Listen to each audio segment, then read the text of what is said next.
પટેલ કનુભાઈ અંબાલાલ. પગની અંદર દુખાવો થતો હતો એટલે સાહેબ જે મારુતિ અથોડી સાહેબના ત્યાં મેં ઓપરેશન કરાવ્યું, વિરલ પટેલ, અને એમનું કામ બહુ સારું છે. એના પહેલાં મને દુખાવો છે તો હાથ ઉપર મેં એમના ત્યાં સર્જરી મેં કરાવી હતી. સર્જરી કરાવી હતી એનું રિઝલ્ટ મને સારું મળ્યું. મને સાહેબ બહુ સારા માણસ છે અને ખોટું કામ કરતા નથી, એ ખોટું કાપી નાખતા નથી, બરાબર. એટલે માટે ભગવાનના સ્ટાફ છે એ પણ ભગવાન જેવો છે. છોકરાઓ બધા જ બહુ સારા છે.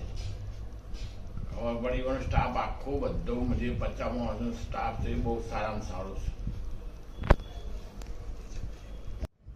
હા, એટલે મારું ઓપરેશન થઈ ગયા પછી હું સીડીએ ચડી ગયો, બે ફળ નીચે ઉતર્યો. કોઈ દુખાવો નથી મને, અને બહુ સારું કામ કર્યું છે સાહેબને. એમને ધન્યવાદ.